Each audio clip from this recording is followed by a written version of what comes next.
it'll say good day to you this day of your time. How are you all?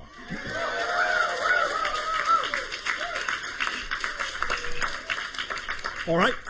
We thank each and every one of you, first of all, individually and all of you together collectively, for allowing the co-creation of this transmission from our reality to yours, from your reality to ours, and in that process, thus then, the creation, the co-creation of a third vibration, a third frequency, a third reality, a new reality in which we can interact together more and more in every way, every day. So we thank you for the gift you are giving to us and our civilization in allowing us to experience all of you in this manner. We would like to begin the following transmission in the following way. We have titled this transmission 15 Minutes and Counting.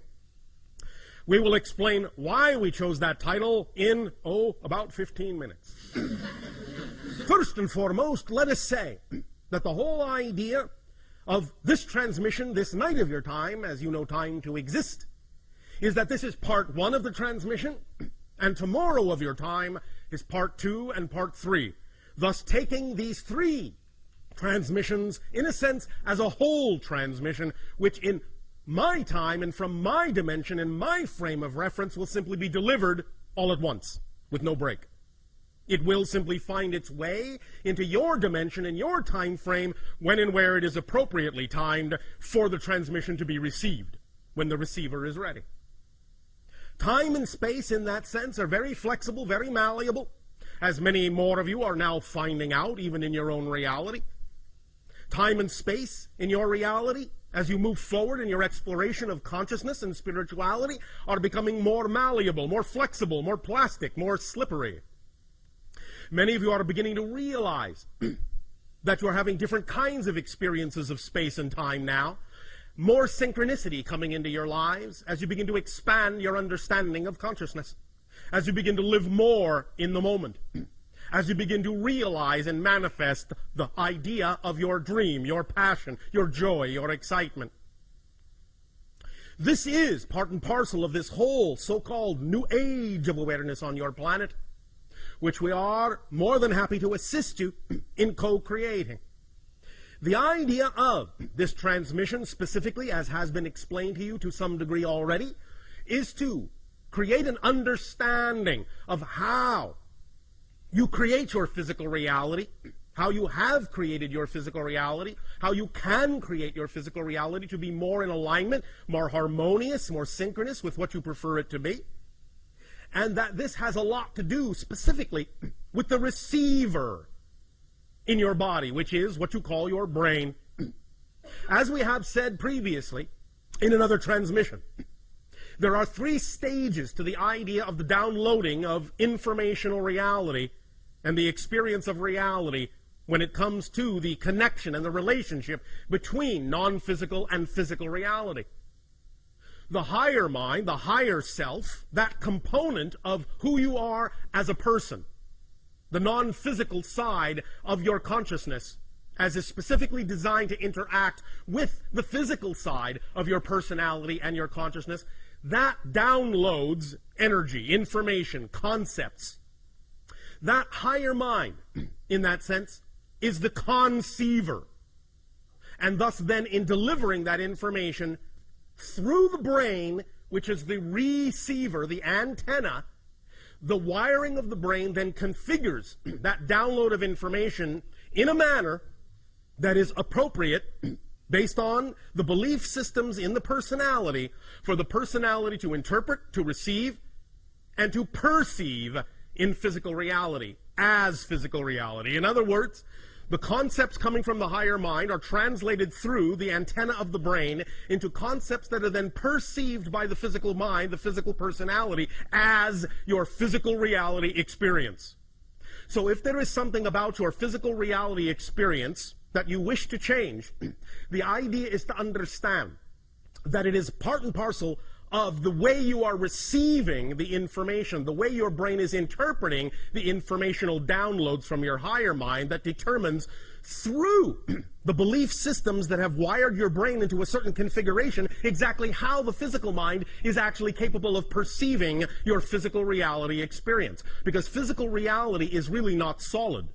It is really only the experience of it that is real, but not the physical reality itself. Physical reality, as you have heard for thousands of years, is just an illusion. But the experience of it is real. And the experience of physical reality is determined by the belief systems and definitions that are hardwired into your brain, into your receiver, into your antenna, and thus then determines exactly how you interpret and how you receive the conceptual downloads coming from the higher mind. So, allowing the brain to be wired in a manner that allows for clear communication, clear connection between physical mind and higher mind is of paramount importance in order to know that you are receiving and interpreting the downloads from higher mind in a manner that is aligned with the idea of intention of higher mind, and in a manner that will allow you then to experience physical reality in a manner that is also aligned with that higher vibration, that higher frequency. So this transmission tonight and tomorrow of your time is designed specifically to help rewire the brain in a manner that makes it more superconductive, more hyperconductive, more receptive of the original, initial, intentional, vibrational frequency of the download from the higher mind, so that it can be interpreted and perceived and experienced by the physical mind in a way that is more in alignment with the higher mind's desire, the higher mind's intention. Because the higher mind's intention is always, always, always, always to guide the physical experience in a manner that will allow the physical personality to best realize itself, to best express itself in the most fundamental way, in the most natural way, in the way that is most highly aligned with the highest vibration in creation, which you translate as love, passion, joy, excitement. So when you act on those things in your life, the things that contain the highest amount of joy, passion, excitement, you are thus then most aligned with your true natural core being. However, we understand that many times in physical reality, especially on your planet, you are raised to believe things, certain definitions, certain belief systems about physical reality that do not necessarily allow you the ability, the willingness, the awareness to act on those vibrations and those frequencies coming from your higher mind that are most aligned with your natural true core excitement, joy, passion, and love. So true core excitement, joy, passion, and love. So learning how to allow your brain to rewire itself, learning how to transform those definitions and those beliefs through many different directions is one way to allow you to become a better receiver, a clearer receiver of the information from higher mind, and allow you to experience a physical reality that is more in accord with that idea of your natural, true core excitement, joy, passion, and love. So that is why we will talk about some of the specific mechanisms of the brain tonight, and tomorrow we will deal specifically with the idea of the structure, the nature of the structure of belief systems. We have done a lot of talking about the nature of beliefs and different beliefs, how you can transform them, the many different ways that there are. For all techniques and all tools are simply permission slips. Different rituals are simply permission slips. They give you permission, in a sense. They give yourself permission, in a sense, to be more of who you are. Because the permission slips you are attracted to, the tools, techniques, and rituals you are attracted to, are simply attractive to you because they are most aligned with the belief system within you. So they reveal to you, in a sense, a reason. They seem like a reason, an ability. They give you a sense of permission to grant yourself the ability to be more of who you are. But tomorrow we will talk very specifically about the nature of the actual structure of beliefs, especially the idea of the negative ones that you many times seem to have a great deal of difficulty changing in your life. We will literally, in a sense, examine them as if we were using a very powerful X-ray beam to reveal the structure, the skeletal structure of a belief, so that you can then thus, by that revelation, by looking at the X-ray, by looking at the structure, begin to understand how beliefs reinforce themselves, and by being able to see how they do so, beginning to be able to sense where and when you have the ability to empower yourself to change that structure, to use that structure to your positive advantage, and to change and transform those beliefs in positive ways, to start allowing them to work for you, in a sense, instead of against you. We will do that in depth tomorrow of your time. And then, as has been explained, we will utilize the technology of the holotope experience to take what we are talking about tonight of your time and tomorrow morning of your time and synthesize and fuse it together in an experience that will then, with the knowledge we are sharing tonight and tomorrow, help you in that moment, in those 15 minutes within that holotope experience, really truly learn to allow your brain to rewire itself to become highly conducive, highly conductive to the receiving of the energy in a manner that will make it easier for you to examine any beliefs that may seem to be standing in your way and use that X-ray vision to see what the structure of that belief is and change it on your own, so that each and every one of you at the end of this three-part transmission will be capable of walking away into your lives, into your reality, with a very powerful permission slip tool that you can apply to any belief system that you wish to change very quickly, very rapidly, very immediately, and get the effect that is more in alignment with your true, natural, core, passionate, loving selves. Does that make sense to you?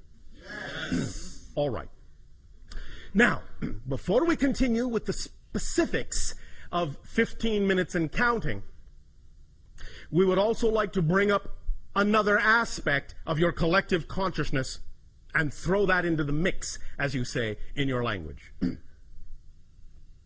We have, in previous transmissions, talked about the idea of the different ways that you often have, as a species, to represent certain collective consciousness ideas, certain representations of where your collective consciousness is going, or what it is considering, or what kind of reality it is pondering. Many times, especially in your particular culture, the one we are addressing right now, many times this is done through what you call popular media, popular entertainment. In other words, you create shows that are representative of certain aspects of the collective consciousness desire to change your reality in certain ways, or to examine or explore ideas that the collective consciousness may be dealing with at any given time in its overall transformational agenda. We have mentioned in previous transmissions that one very powerful representation that you created a long time ago, so to speak, in your society that represented certain ideas you were dealing with at the time as a society was the program that you call Star Trek. The idea is that it is representative of many different ideas that are what kind of a reality you prefer, what kind of things you are exploring within yourself, what kind of things you are examining about your beliefs, and how you wish to apply yourselves in your reality. Now, of course, in the acceleration of this age of exploration of consciousness, you have recently also begun to accelerate your examination and your exploration of the idea of the threshold crossing you all call 2012. And this has now been represented, in a manner of speaking, by the idea of the creation of one of your movies. Now, understand that many individuals will look at the representation that has been presented in that movie as a very fear-based idea. Everything is being destroyed. The entire planet is coming apart at the seams. Very few people will survive. It is the end of the world as we know it. All right. Not really. I guarantee you will wake up on December 22nd, 2012. There will still be a planet. It will still be a relatively nice day.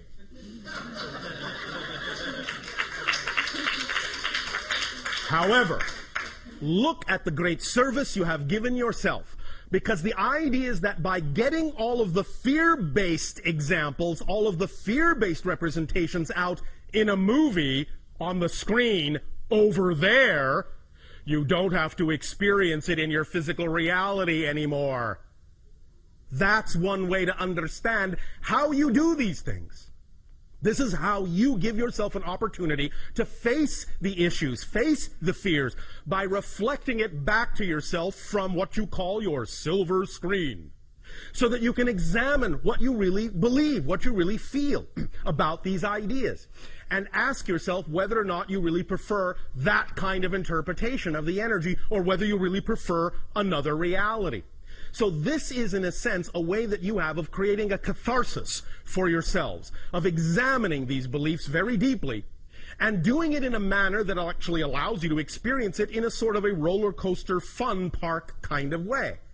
So that it's all right to examine the fear, but you're doing it in a setting where you're with a lot of people, you're having the experience together, you're supporting each other in that experience, and you're having a good time doing it, so that it's not quite so scary to examine it. Thus, then, you give yourself the ability to recognize that by having it out on the screen, you can see that you've gotten it out of your system. And thus, then, you give yourself the opportunity to choose, to clear the deck, clear the slate, start from scratch, square one, all these lovely phrases that you have in your language, and begin again with a new idea of what you would like your world to be. Now, yes, your December 21st, your winter solstice in 2012, is definitely a demarcation line. It is a demarcation line, a threshold crossing for the idea, as we perceive it anyway, of the collective consciousness going from a world where the collective energy is more negative than positive to a world where the collective energy is slightly more positive, finally, than negative. So you are tipping the scale. You are crossing a line. You are crossing a threshold and crossing a threshold. And from that point forward, now that after that date, the collective consciousness of your planet will be slightly more positive than negative for the first time in many thousands of years. That means it can snowball, it can accelerate, it can pick up speed. You can build on that positive energy. And thus then you can eventually create your reality to be what you prefer it to be.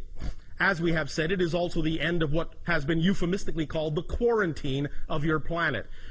The idea not again being that on December 22nd all our spaceships will land, but the idea being that after that date they could, because we are no longer holding ourselves back because of our own laws, but we are simply from that date forward taking the cue from all of you as to when you collectively say you are ready for open contact with other civilizations.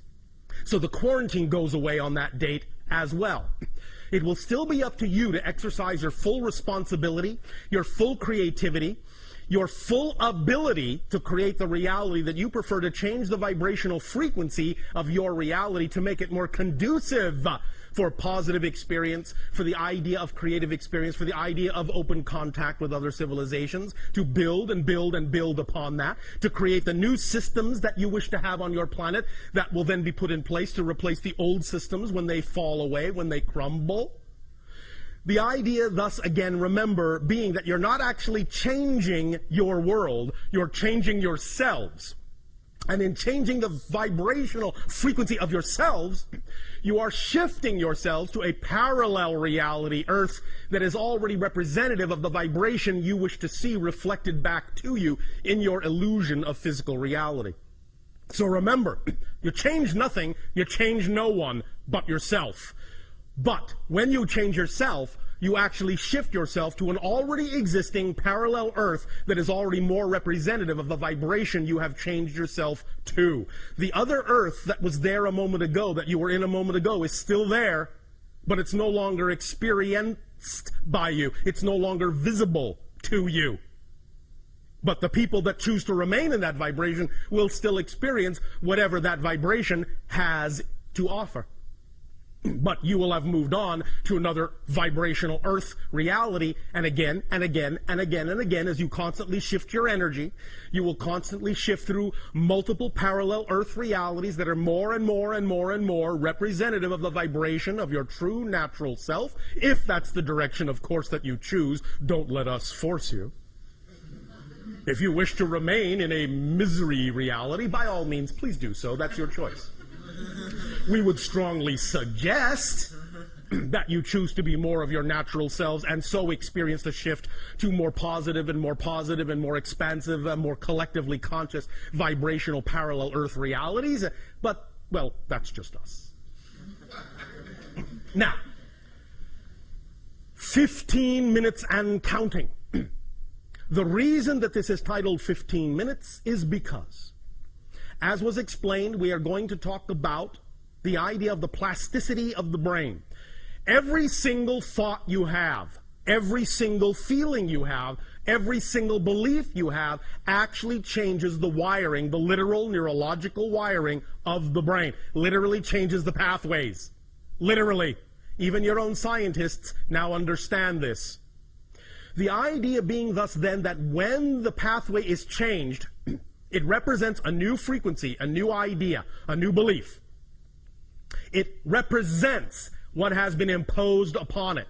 So that from that point forward, when it goes through its plastic state and in a sense becomes hardwired again temporarily, the hardwiring it settles into will represent a pathway that is more representative of the vibration that you have changed it into, that has been responsible for changing that neurological pathway, and thus in a sense creating an easier path, a quicker path, a more superconductive path for whatever vibration was changing that neurological pathway, be it positive or negative.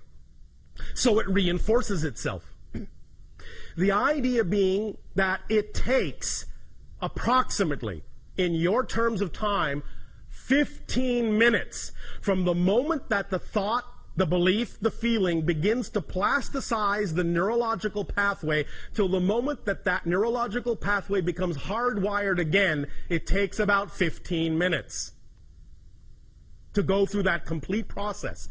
Therefore, in doing what we are doing in this transmission, and in examining beliefs tomorrow, and then in doing the 15-minute holotope experience, what we will be taking advantage of is that 15-minute solidification time span, so that when we start introducing new ideas, new beliefs, new perspectives, that you will then, according to your own desire and your own timing, begin to take into your brain, begin to rewire your neurological paths with those new ideas.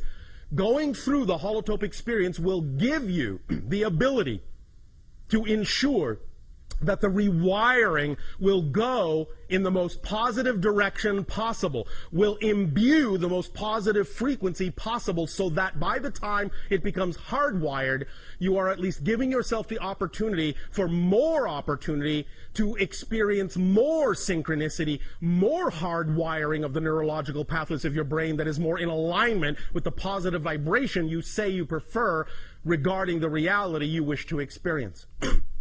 So it is as if we are doing this to create an ability for more plasticity, to make the changes more frequent according to your desires, more capable of making those changes in your neurological pathways, and then giving you a permission slip that allows you to experience the actual process of rebuilding that pathway through its entire 15-minute cycle, and in doing so in that way, building it into a pathway that is much more hyper-conductive and hyper-conducive to hardwiring itself in a manner that will allow your pathways to be more aligned, more receptive to the downloads of the higher mind, and thus give you as a physical personality more alignment in your experience of physical reality. Does this make sense? Yes. All right, so basically speaking, this transmission, parts 1, 2, and 3, essentially are, well, brain surgery. No real anesthetic required, except the idea of you falling into that neutral state of allowance, acceptance, self-love that will allow you the greatest degree of freedom to allow these changes to occur in the most positive direction possible. Yes, we recognize here and there a little negative belief, a little fear may creep in, but that's all right. We will deal with them as they come up, because that's what tomorrow morning is for. In examining the actual X-ray structure of beliefs, you will have a very potent permission slip tool to be able to recognize the beliefs for what they are, see them in the full exposed light of their true structure, their true nature, and how it is they actually are capable of reinforcing themselves when you don't prefer them to. We will teach you all the little tricks that beliefs use, in a sense, to reinforce themselves. You see, beliefs in general, in order for you to have a physical reality experience at all, must by definition have a mechanism built into them that reinforces the belief as real. Otherwise, you wouldn't have a physical reality experience if it didn't do that. But the idea is that when you create, through definitions, a negative belief, the negative belief will also use the same mechanism of self-reinforcement, but it will add an mechanism of self-reinforcement, but it will add an entire array of tricks and tools to constantly reinforce itself, to constantly make it seem as if no other belief is possible, no other belief is true. And it is this array of secondary level tricks, secondary level belief system definitions that allow the idea of negative beliefs to seem like such brick walls, so impenetrable, so unchangeable, so difficult to dissolve. But we'll explore them, we'll expose them, bring them into the light of your consciousness, and show you very clearly what the tricks are so that you will not be fooled by them again. Is it a deal? Yes. All right. Let us thus then begin, first of all, by a little bit of a pre-experience, a pre-meditation, if you will. Relax. Close your eyes. Take a deep breath in and let it out. And relax your body, relax your mind, relax your emotions, relax your soul. Relax your expectations, relax your assumptions. Right here, at least for right now, at least for this moment, you are free from worry, free from any concern, free from fear. And if fear comes up, just invite it in. Give it a place, tell it to sit in the corner for a moment, that you'll deal with it in a moment. But for right now, you are giving yourself a little bit of a mini vacation. Take another deep breath in and let it out. And feel all of the day melt away. Take another deep breath in and let it out. And just for a moment realize you have absolutely nothing in the world to be concerned about. You have, right now, no job to think about, no bills to pay, no worries, no deadlines. Just you. You're just here, right now, just for this moment. It's all right. The world will still be there when you open your eyes. But for right now, in this space, you are in a bubble reality, another reality. Take another deep breath in and let it out. And imagine, in whatever way, shape, or form works for your imagination, imagine your brain and see all the little neurological pathways. You can see them in any way, shape, or form you wish. You may see them as wiring. You may see them as fluid. You may see them as crystals. You may see them as a drawing. You may see them as a pattern of any kind of configuration whatsoever. But just know that that is representative of the idea of the pathways of your brain. And the pathways, like a computer program, in a sense, are representative of different ideas, thoughts, feelings, beliefs, definitions.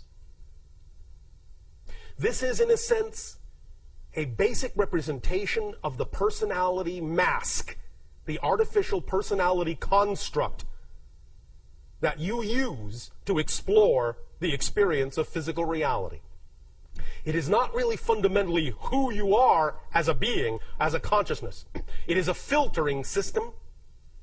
Just in the same way that if you go diving in the sea, you bring along a mask or a snorkel or a diving tank, the idea of the neurological pathways of the brain, the antenna that receives the downloads from a higher mind, from non-physical reality, that creates the template of your physical experience, is simply such an artificial device to allow you to dive down into the experience vibrationally of physical reality and explore around for a while. So, the idea that we are going to be undertaking is to make sure that this diving mask is as clean and clear as it can be to give you an unobstructive view, as unobstructive as possible in physical reality. We're going to rewire to make sure that your breathing passage to the tube, snorkel, or tanks is clear, that your oxygen mixture is appropriate, that you won't get the bends. You will allow yourself to work with this template, however it presents itself to you. Sometimes it might even look like a map. Sometimes it might look like an abstract painting. It doesn't matter how it presents itself to you. Whatever way your imagination decides is correct, and even if it keeps changing, that's correct too. Because your imagination is keyed to your frequency, and whatever way it presents it is the correct way for you. So please don't judge it. Just let it be. Just play with it, just work with it, just make it your own. Just identify right now whatever way or ways that imagination presents to you the symbolic representation of the neurological pathways of your brain, and just look at that. Just sense it, just feel it, just turn it around. Hold it in your hand, turn it upside down, inside out. If it is two-dimensional, fine. If it is three-dimensional, fine. If it is multidimensional, fine. Just look at it. Just examine it. Just realize this is your antenna. You will be working with this in new ways. Just for the fun of it, right now, in your imagination, take one neurological path, however it represents itself to you. Reconnect it somewhere else. Now reconnect the same one somewhere else. And again, somewhere else. As you do this, be very, very quiet within yourself and just get a sensation of how that feels every time you do it. Just probe around. See what happens when you connect the neurological path here.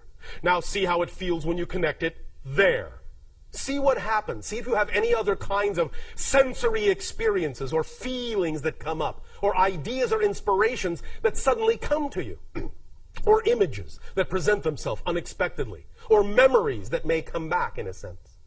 Just play around with that one circuit and just keep connecting it to different other nodal points, other places that you can connect it to.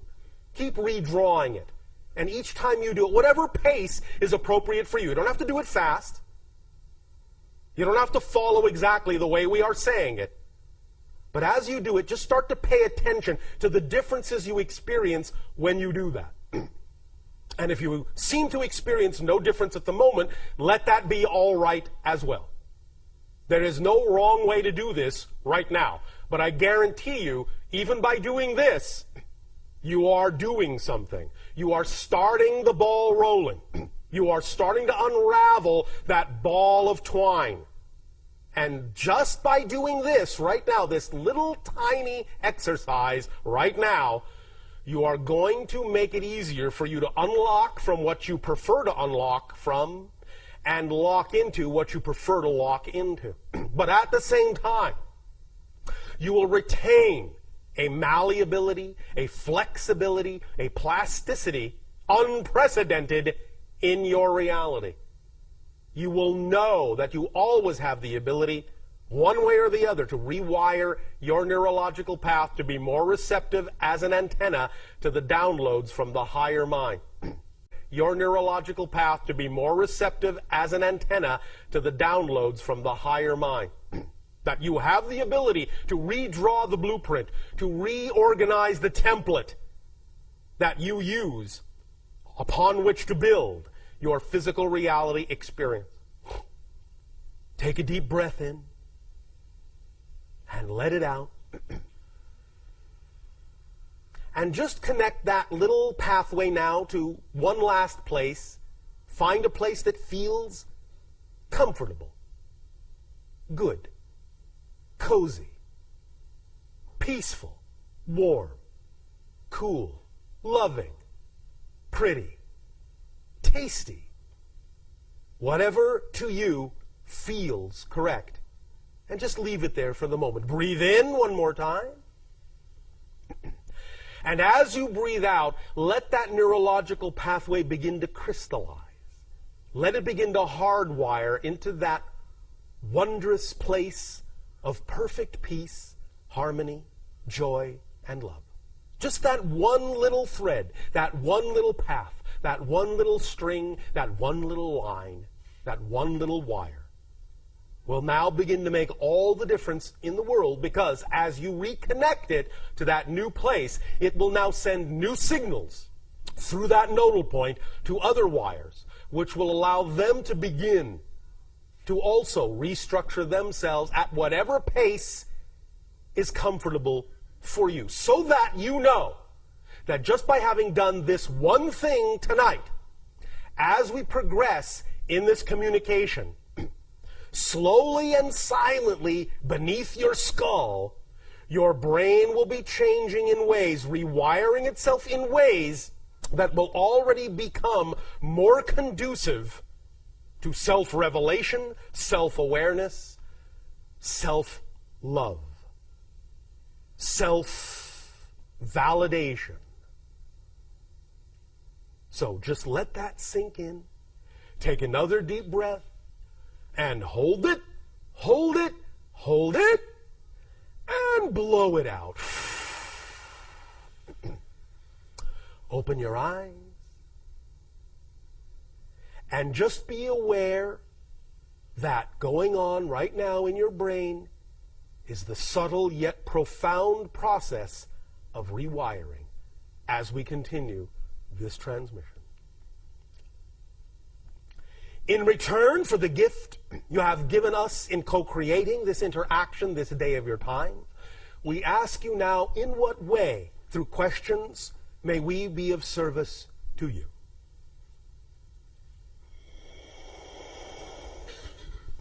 Thank you, Bashar.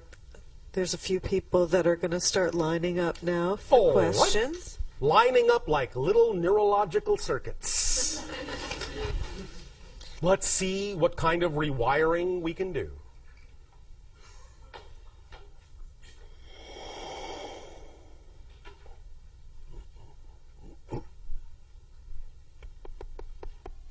Hello, Bashar. And a you good day.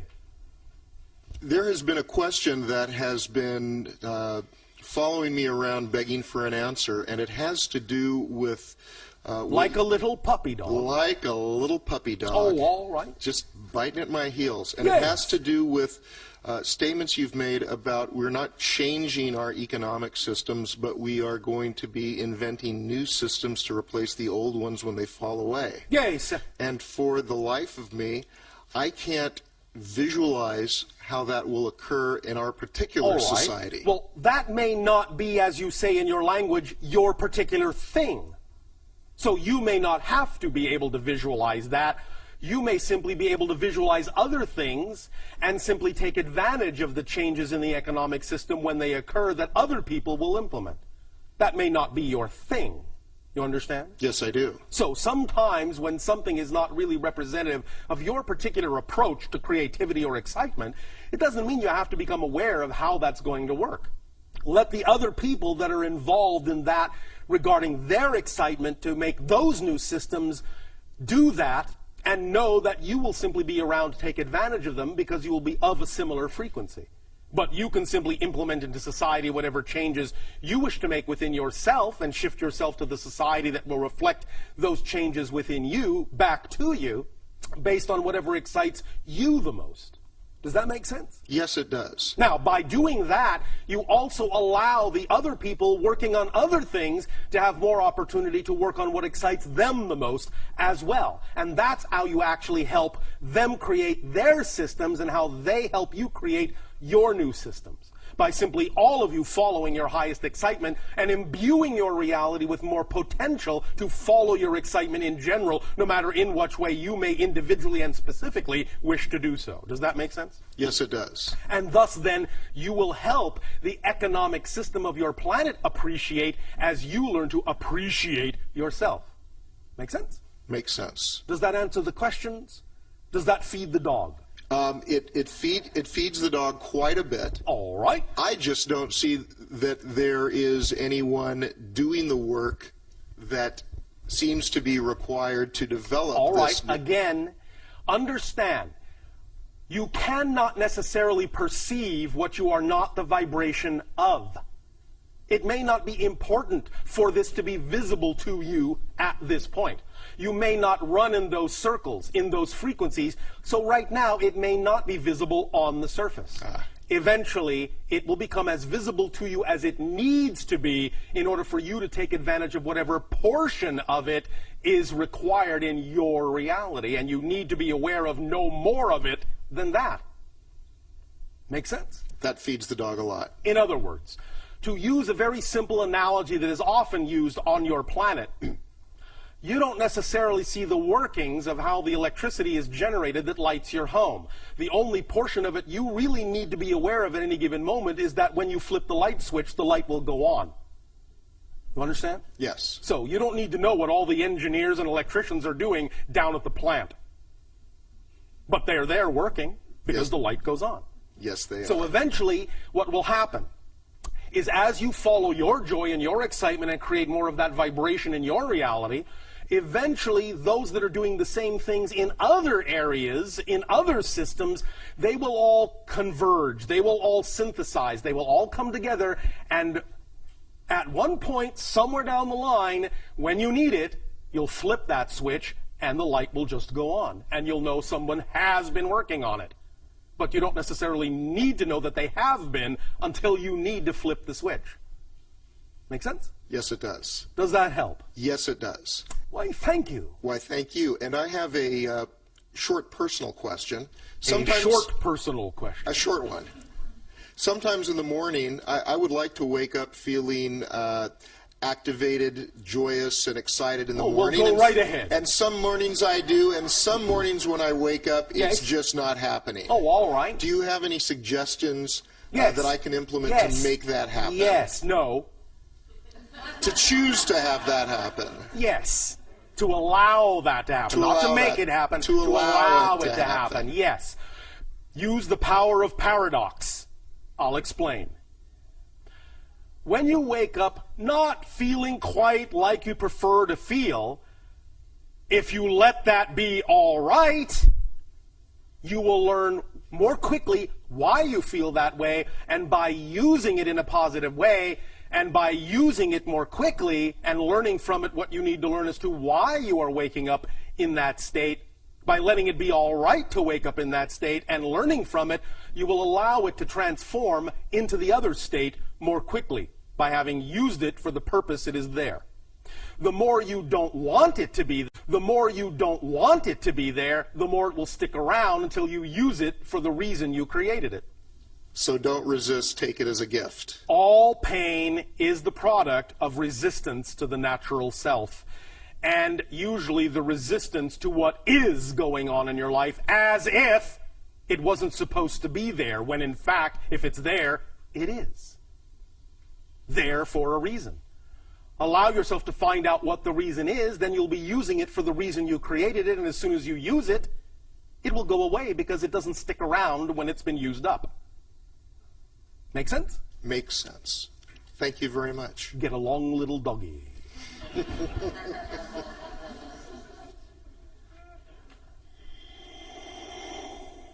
Hello, Bashar. And a you good day. I have a question about the origin of the human race. The origin of the human race. Yes, and well, it starts at the starting line and ends at the finish line. Now, do we all come at the same time, or well, have when we you been say seated? we, understand that incarnationally, no, didn't all come at the same time. However, physiologically, the human species was developed approximately at the same time. But the idea is that the original hominid species on your planet that grew naturally through what you would call the evolutionary process was at a particular time genetically enhanced by another species from off your world, thus creating, generally speaking, relatively speaking, what you now recognize as the human species. You understand? Yes, I do. This is not as uncommon as you may think. It is actually one of the ways in which creation has of creating, in a sense, vehicles for incarnational experiential purposes. That there is, in that sense, genetic seeding that takes place, genetic alteration that takes place to bring a viable vehicle in physical reality into a particular frequency level through genetic manipulation that allows for the idea of soul incarnational experiences in physical reality to be had in a very specific way. Does that make sense to you in your language? Yes, it does. Does that answer your question? Yes, it does. And one other question, then, would that also mean that there's various ET or higher intelligence that spawn different races of groups within Earth, like white and black? Yes and no. The idea is that at this point you're all pretty mixed up. We mean that genetically. The idea also is that there are some factors that are simply environmental, while at the same time, yes, some of the differences are representative to some degree of different genetic factors in different, what you would call, ET species. But not necessarily as absolutely distinctly as you may think, because the ET species, even they were already genetically mixed up in a variety of ways. You follow? I follow you. Does this help? Helps a lot. Why, thank you. Thank you.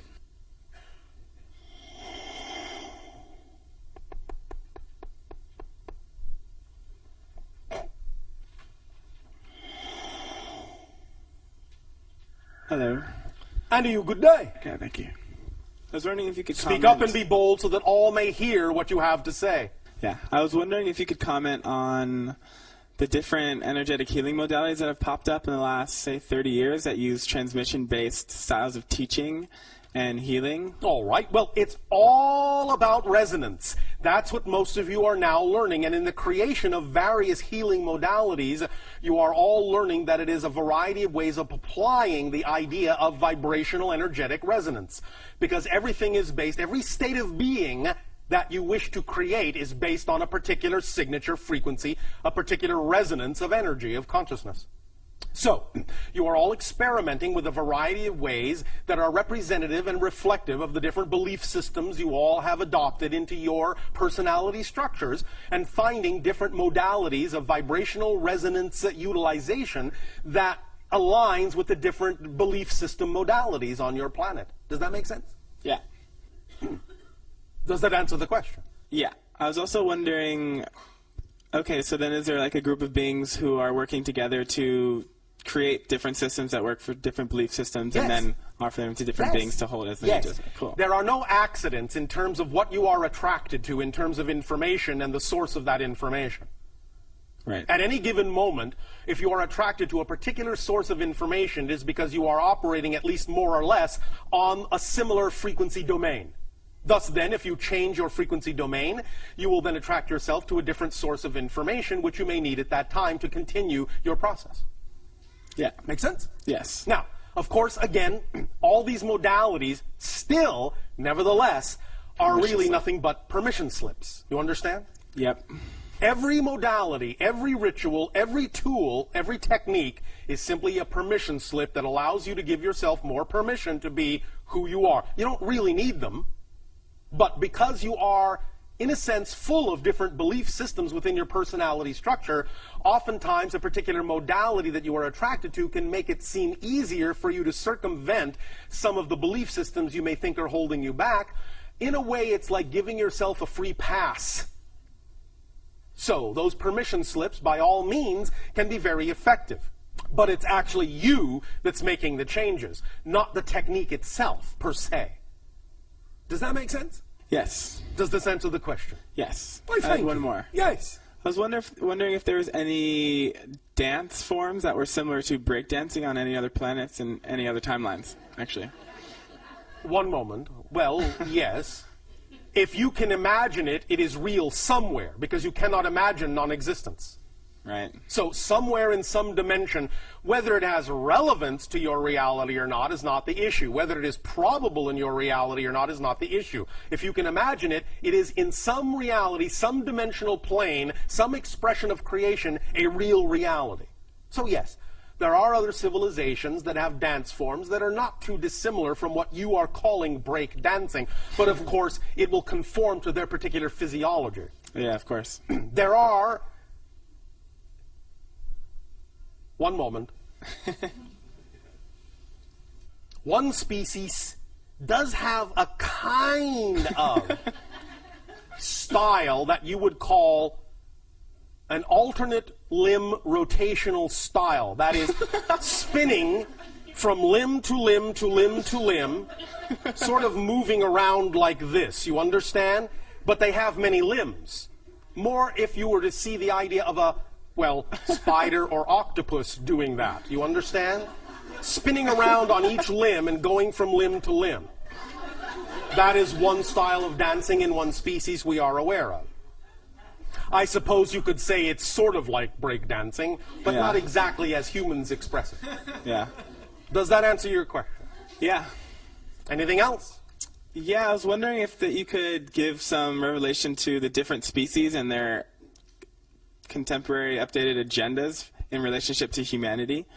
And well, that would take a little while. More time than we have within the context of this transmission. But generally speaking, understand that there are about, at any given moment, 15 to 17 different species that are in some way, shape, or form connected to the overall agenda of your expansion of consciousness. All right? In other words, you have lots of friends looking out for you, watching your back in high places. You follow? Yeah. Does that answer the question? Yeah, I was curious What as were to you really asking? what do you guys have to benefit from the ascension of humanity or the Why, expansion? thank you. Yeah. First of all, we understand. Thank you. Yeah. First of all, we understand that we are all one. We are all connected. So as we help you, we are helping us. Because in that sense, the more we allow you to understand your full potential, the more opportunities that allow us to understand our full potential, and the more you allow yourselves to understand your full potential, the more you allow others to understand their full potential as well. It all works together like family helping each other up the ladder. You understand? Yeah. Does that make sense? Yes. And? Good. I'm satisfied. Thank you. Thank you. Yeah. Sweet. And besides, you are giving us the opportunity right now to simply do what excites us the most. I specifically am a first contact specialist. Yeah. So, this is all in preparation not only for being more of yourself, but for meeting other representations of yourself as well. You follow? Yes. Thank you. Cool. Thank you.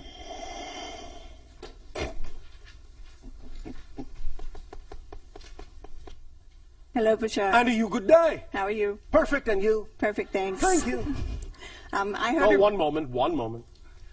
Let us clarify. We understand that at any given moment, there may always be the opportunity to grow and change and what you call improve. That doesn't mean that at this moment you are not a perfect representation of what you are at this moment. By allowing yourself to know that whatever you are right now is a perfect representation of that idea, paradoxically, you actually put yourself in the appropriate state of being to actually change and grow and expand. So when we say we're perfect, we don't mean we're complete. We don't mean we cannot change. We mean we simply are perfect for whatever we are being right now. And in the next moment, we will be something different, equally perfect in its own right, as will you. Continue. Thank you. I heard a rumor that you work directly with the hybrid children as a mentor or teacher. Is that? Well, in this case, the rumor happens to be true. Could you tell me what they're learning and what? Well, the main, shall we say, agenda right now for many of the hybrid children is the idea of assimilation. In other words, they are learning how to fit into your society. Because ultimately, many of the hybrid children will be introduced back to many of you in physical reality for you to interact with. So they are learning your ways. They are learning, in a sense, well, not how to blend in, because many of them can't really do that. But they are learning your social understandings. They are learning the idea of living on Earth. Not that they will succumb completely to the way in which humans do things, because humans will also alter their sociological patterns to be something more conducive to the way that we do things. Nevertheless, acclimatization is now the major portion of the agenda, and this is one of the things we are assisting them with. Humans 101. Are there specific assimilation lessons? Yes, of course. Now, understand that because of certain differences, there will be things that they have to replace other things with. In other words, the hybrid children, many of them, like us, don't eat. So the idea really is that when you're all sitting at the dinner table, they will simply be sitting there quietly absorbing energy, perhaps from the light fixture overhead, while you are eating your mashed potatoes. So there will be some differences. Nevertheless, they will have understood how, in a sense, to still fit in to that family structure in a way that is not disruptive, but in a sense is enhancing. Does that make sense? Yes. Are they telepathic as well, or do they speak? They can do both, as can we. Just because we are mostly telepathic in our reality does not mean that we cannot speak. When we need to, we can. Do you interact directly with my kids? Peripherally. Can you explain that? Yes. Would you like me to? Yes, please. Oh, thank you. My counterpart anima works directly with your children. More than I do. So in a sense, I work with them through her. You follow? I do. Can you explain what she does with them? Being that she is a sociological engineer, she actually takes them through what you would call simulated family scenarios.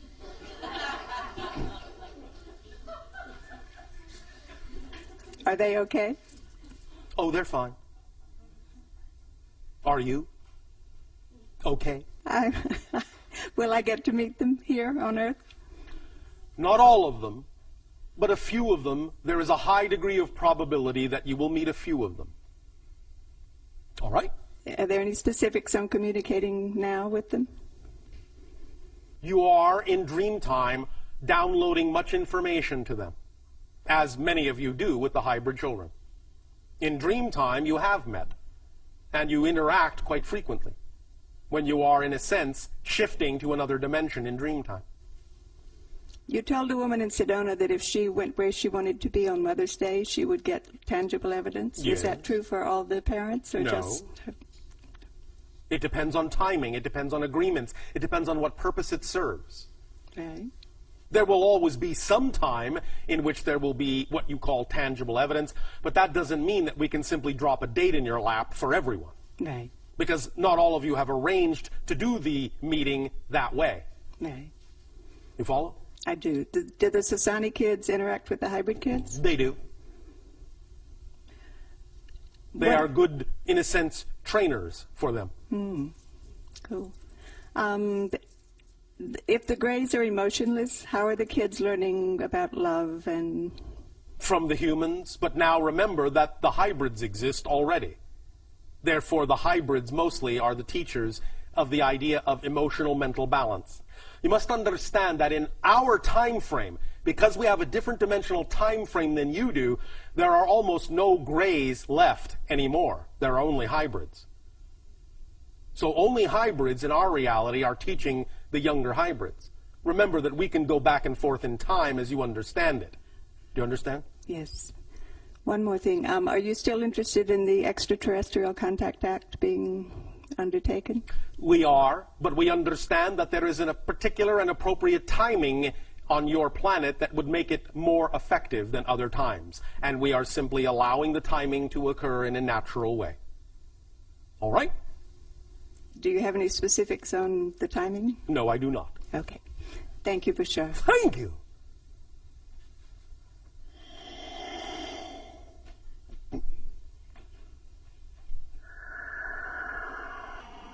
Hi, Bashar. And you good day. Happy belated birthday. Oh, all right, thank you. For those that are not familiar with this idea, even though it is not literally the birthday as you understand it, in our reality, again, having a different time frame dimensional experience, the date that corresponds to my date of birth in your reality was November 11th. Yes, thank you. 157. Wow. This is my first experience with you here. Well, this is my first experience with you. Congratulations. Thank you. So I have a mundane question. There are no mundane questions. Oh, great. That's good to know. Thank you. Is it important to you? Yes, it is. Why would you consider it mundane then? Because I felt like everyone else was asking questions that pertain to other. Because I felt like everyone else was asking questions that pertain to other cosmic issues. Yes, and I The daily questions of physical life are just as spiritual as any other question. You understand? Yes, thank you. Equality to all. Yes. If it is important to you, it is not mundane. Thank you. All right. What is your question? My question is, I'm in a work environment where I want to know what my purpose there is and how soon can I get unstuck to create the life that I really want, that I prefer. Right. The way we usually go about exploring this issue is to ask you a question, and certainly not a mundane one at all. The question we ask is, are you doing what excites you the most in life or not? No. Thank you for your honesty. The next question is, when will you choose to do what excites you the most in life? Bigger question. I wanted to choose it yesterday, but... And you didn't because? What belief systems are holding you back? Fear. Of? Fear of... Yes. Fear of what? Choosing something and that not really being what really brings me joy. So you're saying that if you choose something that excites you, you might actually be choosing something that doesn't excite you. Well, my challenge is Yes. choosing something that excites me, because it may excite me. Why is that a challenge? It's easy to do. Yes, okay. Do you believe that? Obviously not. No. All right. May I explain it to you in a way that will allow it to seem easier? Yes, please. Why, thank you. The idea that has been, in a sense, perpetrated throughout much of your New Age consciousness of following your bliss and acting on your excitement usually doesn't come with a clear explanation of why or how to do that. Mm-hmm. The idea simply is to understand it first and foremost in a very simplified manner, as follows.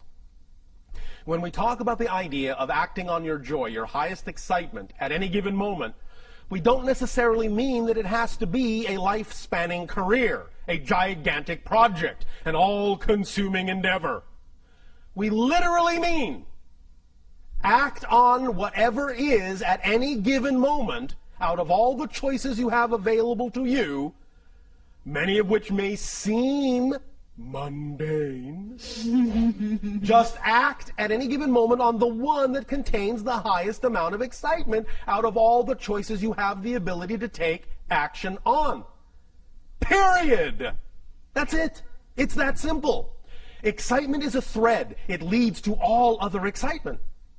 So if you are simply sitting around going, oh, I don't know what excites me, just look at what your options are. Just list your options at that moment. If the only options are go shopping, take a walk on the beach, call a friend, just for an example, just pick the one that's most exciting and act on it to the best of your ability, taking it as far as you can till you can take it no further. When you come to the next crossroad, look at the options available to you then, pick the one that's most exciting, you have the greatest degree of ability to take action on, and take action on it. When you come to the next crossroad, do the same thing. When you come to the next crossroad, do the same thing. The excitement that you follow will automatically draw you into a series of synchronistic events that will constantly accelerate and expand your ability to experience excitement, and constantly accelerate and increase your ability to experience that your excitement will actually be capable of supporting you in your life if you keep moving in that way. Does that make sense to you? Yes. Now, the question is, do you believe it? Because the idea is that when we, first of all, offer the idea that all you have to do at any given moment is simply choose out of the relatively normal options available to you. If you can't think of any all-encompassing excitement, if you just choose the most exciting option out of whatever is available to you and act on it, when we offer that suggestion up, very often the first thing that comes out of the human mind is, but that's not connected to this, or how can that support me? I don't understand. You don't have to understand. That's the beauty of it. The idea is that your physical mind is not designed, never was, and never will be designed to understand how things will happen. It is not designed to understand or comprehend how something that you act on that excites you will bring you the thing you need somewhere down the line. So you don't have to think about how that's going to happen. All you have to do is act on it knowing that it will. Because the human mind is only designed to experience how things are happening. That's it. The human mind is only designed, the physical mind is only designed to understand the physical experience. The mechanism of how these things come to you come from a higher realm that is beyond the purview of the physical mind to comprehend or understand or be able to completely perceive. So you need to stop doing the job of the higher mind, let the higher mind do its job, and bring you these things as you need them in the way that it benefits you best. All you need to do to activate that mechanism, and we'll be talking a little bit more tomorrow about the idea of the mechanism of manifestation in a more complete investigation of that mechanism. But the only thing you really have to do is just start the ball rolling by acting on whatever excitement you are capable of acting on, and thus then by doing so, acting as an example to the higher mind, proving that you're willing to move in that direction so that the higher mind can go, finally she is willing to act in that vibration, so I can now give her more of that vibration, more things that are representative of that vibration, because she is showing by her behavior that she's willing to act on it. But if you're not willing to act on your excitement, why should the higher mind give you something to act on if you're not going to act on it? You see, you have to clear the space by acting on what you are capable of acting on before you make room for something bigger to come in. Because if you're not going to act on what you've got, well, higher mind is not going to do pointless things and give you things you're not going to act on. So you simply stop the whole process of your excitement expanding. Does that make sense mechanically? Yes. Are you willing to believe that you can act on your excitement and know that it will lead you where you need to be led? Yes. Trusting the synchronicity that will occur? Yes. We'll see. But that's the basic explanation of how it works. So when you say you have a difficult time figuring out what excites you, I apologize, but we actually don't believe you. Because it's really simpler than you think. You're just having a difficult time understanding a clear definition of excitement and following it. You follow? I do follow. I think the other part of that is because if I'm in a work environment and Yes. my excitement may be not to be there. Then leave. Although, understand, we are very aware of what your belief systems are all about, many of you. And if you have a belief system that says if you leave that work environment, as much as you may not find it exciting, if you have a belief system that says that leaving that work environment is going to put stress on you, is going to, in a sense, cause you harm in some way, then you must honor your belief system for as long as you're going to hold on to it. But at least take the steps you can take. At least take the steps of acting on your excitement that you are willing to take. And the more you do that, the more your excitement will prove to you that it can support you as well. And the more it shows you it can support you, the more you'll be willing to let go of those things you don't prefer. So you can do it at your own pace. Don't dishonor your belief system. You can jump off the cliff, but only if you believe that you actually will fly. Otherwise, I would suggest you're in for a very hard landing. So don't dishonor your belief system. Don't just think, all right, I'll just throw caution to the wind and ignore my beliefs. Just think, all right, I'll just throw caution to the wind and ignore my beliefs. That will always get you smacking into that brick wall we're going to talk about tomorrow. But the idea is that when you work with your beliefs and understand why you have the belief that you can't be supported in something that you love as opposed to something you don't love, then when you work with those beliefs, you can change them. And the more you change them, the more you will relax into understanding how your excitement can, in fact, support you. One very strong exercise that I would always suggest to many of you, because it is based in your own reality, so it has more opportunity to stick in your mind, is to look at examples in your world of people that are making a living, in fact making a wonderful living, being supported by doing nothing but the thing that excites them the most. Because I guarantee you, when you look at them and understand how they're doing that, you will understand that if they can do it, you can do it. There is nothing special about them in that context. If you can see it, if you can attract into your reality an example of someone acting on their joy and being supported in their life by doing so, if you could have attracted that example into your reality, if you are capable of even perceiving it, that means you are capable of living it. Otherwise, you wouldn't have been capable of perceiving it, because reality doesn't do pointless things, and you cannot perceive what you are not the potential vibration of. You follow? Yes. Does this help? Yes, thank you very much. Thank you.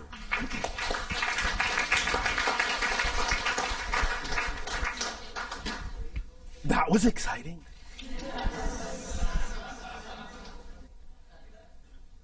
Bashar, we have a question from our News for the Soul listeners. Oh, all right. And this question is, why do we exist at all?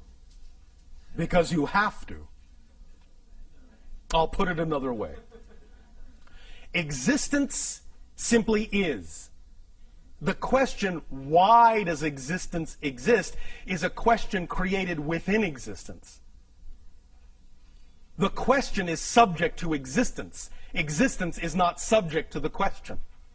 Existence only has one quality, to exist. Therefore, that which exists simply exists. It doesn't in any way, shape, or form need to justify its existence by asking, why does it exist? Existence exists because that's the quality it exhibits. Existence. That's amazing. We think so. All the things that will never exist already don't exist. There's no room in non-existence for the things that do exist. Therefore, if it exists, it doesn't need to explain why it exists. It exists because it's not non-existence. Therefore, the only other place it can be is in existence. That's the ultimate polarity of creation. I get the feeling that the people on your planet enjoy that kind of thinking. We do. There was one other question that I thought I'd slip in here from another listener, and that is, what's the best way to overcome a phobia? It depends. There is no one best way. It depends upon the person. It depends upon their belief systems. It depends upon what permission slips work best for them. The best way, euphemistically, is their way.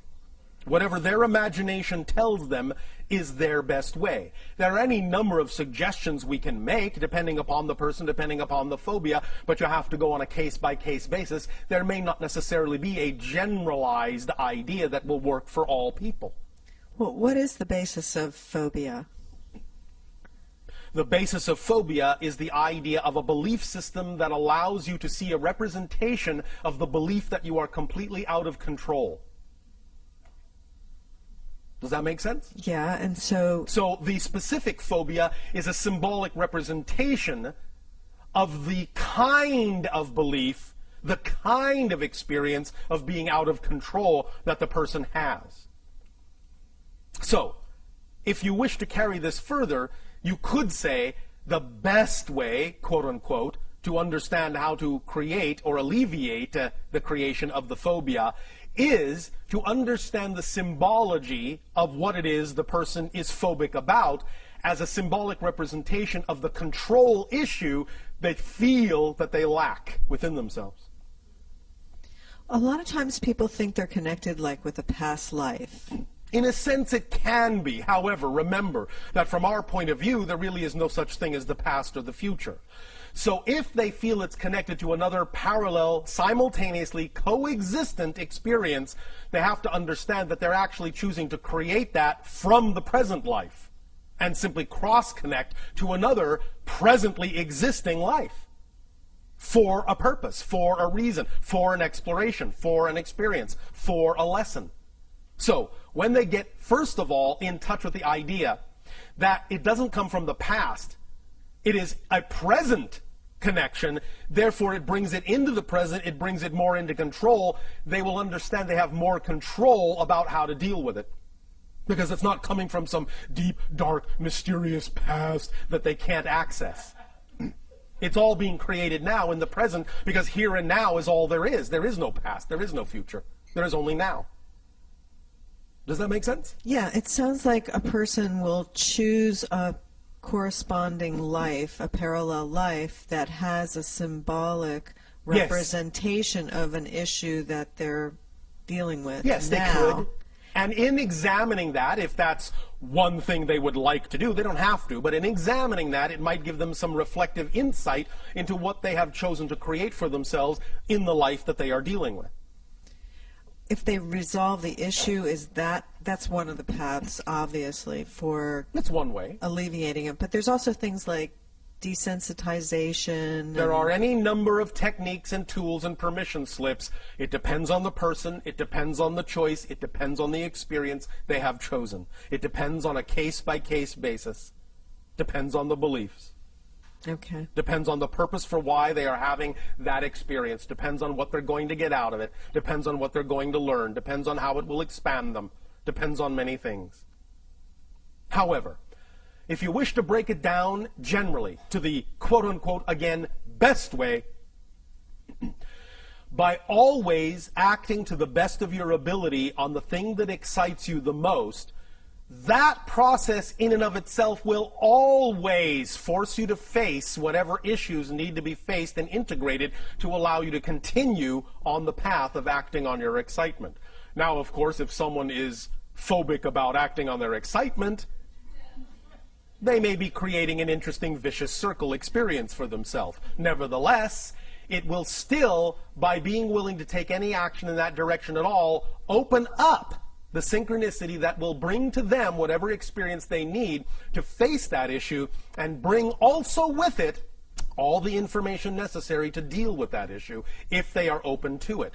We understand that very often negative beliefs and fear may make it seem as if that's the last thing they want to do, but that's one of the things we're also going to be discussing tomorrow in terms of X-raying the structure of negative beliefs.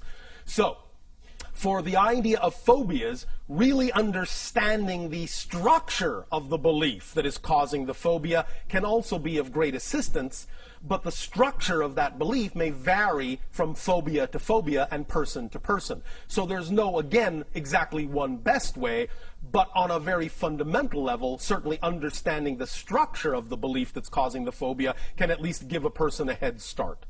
All right? Okay, that's great. Thank you. Thank you.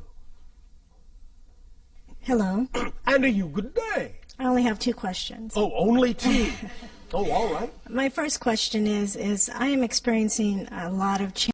I am experiencing a lot of change and transition, like many people. A lot of what I've built up, Congratulations. I've had to let go of. Yes. And I'm just wondering if there's anything that you could tell us that will help this transition move a little bit more smoothly. Thought I just did. Act on your highest joy to the best of your ability. Now, understand this. When we talk about acting on your excitement, it's because we know that excitement is actually a complete kit. It's the driving engine and the organizing principle of your entire life. So when you act on it fully, as best as you can, what will come with it are all the things necessary to actually allow you to expand in the smoothest, most effortless, most joyful way possible. It's a complete kit. It's self-contained. You don't necessarily need to do anything extra beyond the idea of fully acting with integrity to the best of your ability on your highest excitement in order to attract whatever you need synchronistically to allow you to experience your life in the smoothest way possible.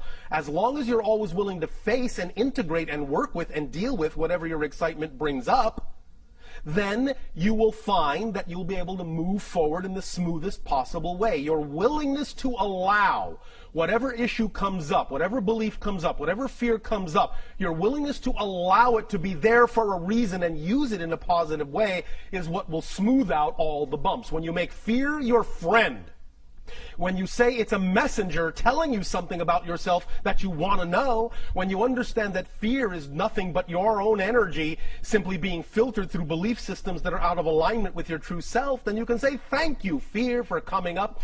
Thank you, issue, for coming up and pointing out to me that I have a belief that's out of alignment with my preferred, true, natural core self. And as soon as you identify the belief in that way and relate to the belief in that way and make a friend of your belief in that way, it will smooth out the fear energy into joy and excitement and give you the opportunity to utilize that understanding and that knowledge in the best possible way. Does that make sense to you? It does, but couldn't we have done this without all of this mass disintegration of all that we knew? Couldn't we have done this a different way? Why is it that we're experiencing There are many this ways to do things. This particular reality is the way things are done. You are also, as a soul, having experiences in other realities where things are done differently. But you also chose to be here because you wanted to experience this way as well, because it's one of the valid ways to experience the idea of creation. Breakdown, build-up, destruction, creation. It's a very valid way to experience the idea of creation. And again, when you learn to enjoy it for what it is, you will smooth out the bumps in it.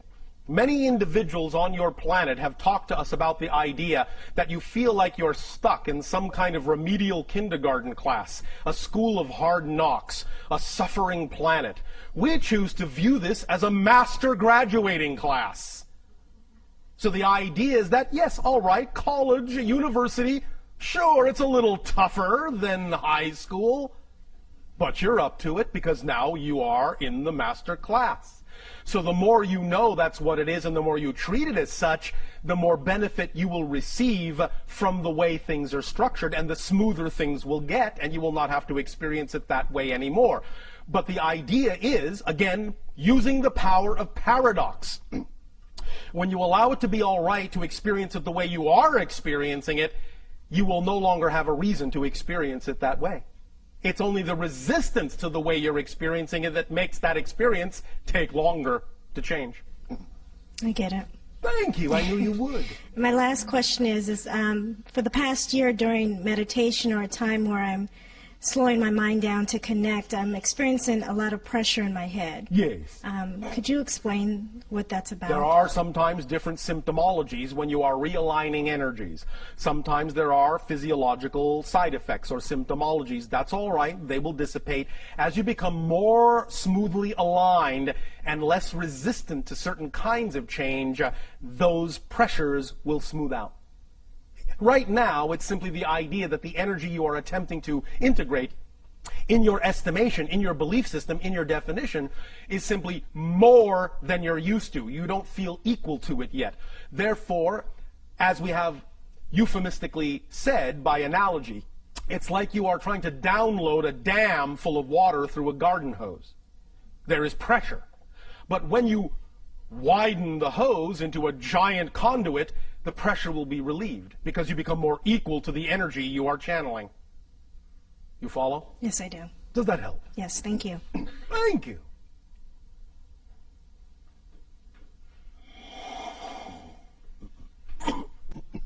Hey, Bashar. And you, good day. I was wondering how I would become a Jedi Knight.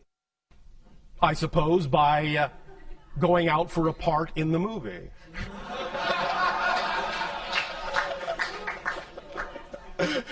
What is a Jedi Knight to you? What's your definition of that term? A selfless individual who can feel the life force of other people and beings around it, I guess, of anything, and can When you say selfless, what do you mean?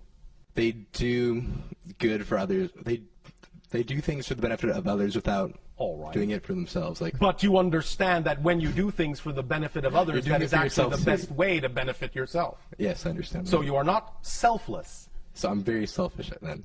And you're not selfish. You can, however, simply become self-contained. So the idea is that you understand you are connected to everything, and when you understand and behave that way, you will know you are included because you are a part of everything and cannot be left out. Therefore, you don't have to focus on yourself. So if that's what you mean by selfless, then fine. But it doesn't mean you're actually selfless. It simply means you're not self-focused. Gotcha. You're focused on the big picture of which you are a part. Does that make sense? That does make sense. All right. Then is that being closer to being a Jedi Knight? Yeah, but there's other parts too. Oh, all right. And what are they? I guess being able to... I'm not going to tell you how to build a lightsaber. I don't need to learn how to do that. That's irrelevant for me. All right. Just checking. How would I do the supernatural things that they do? I guess? Supernatural? Well, the things that society would deem supernatural that I... Oh, you mean the things that they do that come naturally to them when they operate on a higher frequency? Sure. Well, operate on a higher frequency. And how do I do that? I already told you. Follow my highest passion. Yes. Well, there we go.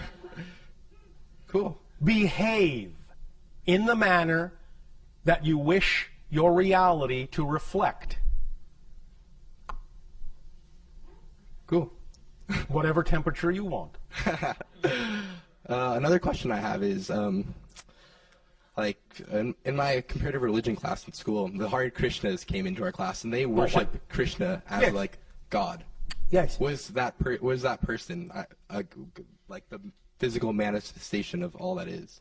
Or was it just... Every person is a physical manifestation of all that is. Nevertheless, some will, in a sense, as we were just speaking of, exhibit more of those qualities more openly. Thus, then, they often become, in a sense, well, focal points for that idea. However, because of the kind of belief systems that many humans have been taught on your planet, they often then, instead of actually getting the point, they worship the person. They worship the person. Because the point of any of those advanced teachers is that you are Krishnas too. You are Buddhas too. You are Christs too. And they all say as much, but most people ignore that part of the message. And just worship and proselytize instead of actually behaving as if. You follow? Yeah. Does that help? That does help. Another question I have is... You follow? Yeah. Does that help? That does help. Another question I have is... like a monk came to our class too, a Buddhist monk, and he said nirvana was different than enlightenment, and that the Buddha achieved nirvana, which is he ended all suffering forever. For his being. Is that... Again, the idea is that you have been given many examples of how to create certain states of being for yourself in which you do not have to experience the idea of challenge as suffering. Whether you allow yourself to begin to behave that way and take on that state of being is completely up to you. But you have been demonstrated this many, many times by many teachers. So in that sense, that's the way to understand the statement. They've done this for you, so you don't have to do it again. But you can choose to do it again. You can choose to suffer, but because they've already demonstrated how you don't have to, you don't have to. Cool. Yeah, I gotcha. Oh, all right. You like that temperature, don't you? Yeah, I do. All right. Thank you. Wait, one last one. One more question. Okay. So you've talked before that we're moving through time and space. Well, in a sense, that's your experience. And yes. however fast you can, let's say you're moving 50% through like space, like 50% the speed of light. Yes. That means your time is 50% and slower, space right? is 50%. But the speed of light is a speed limit. It's a speed limit of your particular dimensional reality. But it's the border between your dimension and another one. But I can imagine a speed higher than that. And there is. Oh, okay, that makes sense then. It's just that within your dimension, that's the upper limit of your physical reality. It doesn't mean there aren't faster speeds in other realities, in other dimensions. Can I change it in my reality? Or is that... You have to shift to that other dimensional reality in order to experience that, because it doesn't, in a sense, have relevance in your physical reality. Okay. Instantaneous teleportation has been experienced by many individuals, even on your planet. That's shifting to another dimension where this so-called concept of speed has no meaning. You simply are here, then you're there. No traveling in between. That's awesome. So it can be called infinite speed. Make sense? It does. Thank you. Another question from a News for the Soul listener. Oh, all right. You said we make good TV. Yes. How do you see us? Like this. Sometimes like this. Sometimes like this. Can you be more specific about what you mean by that question? Yeah, I guess the question is, how do beings that are outside our planet see us? And well, we have different ways behaviors depending upon the being. Right now, we are simply perceiving your energy patterns. We are seeing you in a holographic kind of format that allows us to connect into what we need to connect into of your collective consciousness in order to download information to you that you have requested. So we're not so much seeing you just physically, per se. We're not really seeing you, in a sense, physically at all. We are seeing you vibrationally as a series of patterns that are interpreted in our consciousness in a variety of holographic conceptual ways, depending upon what is being communicated. Are there beings that have, like on their spaceships, screens where they can see what's going on the planet? Yes. So how are they doing that? Well, again, there are a variety of technologies depending upon the civilization. One civilization that does that has the ability to understand, well, let me back up. We have to some degree explained to you how our spacecraft work, in the sense that it is all about vibrational resonance location. The idea that every location has a vibrational signature, and that an object doesn't exist in a location. An object, in a sense, contains a vibrational locational signature that makes it seem to occupy space in a particular place and time. But the location is one of the variables of the object's equation, energy equation. As we change the variable in our spaceships, the spaceship changes location, because that is simply the idea of the spaceship existing at the new vibrational locational signature point. Similarly, the technology is that when you know that location is a particular frequency, then you can create a system where you dial up a particular locational resonance, and you can have a mechanism that simply translates that particular reference point visually, if you wish, even in your mind or on a screen. Does that make sense to you? Do you understand what we are describing as a technology? Yes, it sounds very interesting. I mean, are people being watched while they're walking around in the privacy of their homes? Sometimes. That's pretty interesting. But never without permission. You understand? Yes, but how does somebody give permission? Sometimes they give permission on another level. Oh, like a dream state. The physical mind may not be aware of the permission that has been given, but the permission has been given. And again, it will always be done, at least on our behalf, relatively unobtrusively. Privacy will be maintained where it is truly desired. So what would be the purpose of watching someone? Learning. Like how humans do things? Yes. And there are other reasons. observing what humans are, in a sense, absorbing of the information that they have learned, how they are applying it. Because sometimes we have recognized that humans will apply information differently in private than they do in public. So we learn a lot about you in private that we don't get a chance to learn by watching you in public. And that's why we say you make good TV. Because there are often great dichotomies between your private persona and your public one. And we learn a lot about who you really are and what your personality really is all about by observing the private one in certain contexts. Yeah, I can see that. That's really true. So Yes. That's cool that you guys can do that. Again, not without permission and not without there being a reason, in a sense, that will ultimately serve you in a positive way. Right. That's We have no wonderful. purpose or reason to simply be invasive. Yeah. It no. is only being done because there is a mutual agreement that what we are doing will benefit you in some way, shape, or form. That's wonderful, Bashar. Thank you. Thank you. Hello, Bashar. And a good day. How do I experience past and future and now? Have you ever had the experience called deja vu? Theoretically, but not consciously that I can recall. You have never maybe experienced maybe I that didn't. sensation. I Is know that what what you're you're saying? talking about, but I can't really recall the real experience. Oh, all right. But that is one representation of experiencing what you call past and future in the present. That's what that experience actually is. Because when you have deja vu, you know what is about to happen because you feel it has happened before. You are experiencing the idea of the timelessness all at once, that everything exists at once. So really, the more you live in the moment, the more you live in the present, the more you don't focus on the idea in a negative way of future and past, the more you will experience the timelessness of actual existence. The more malleable, plastic, and slippery space and time will become.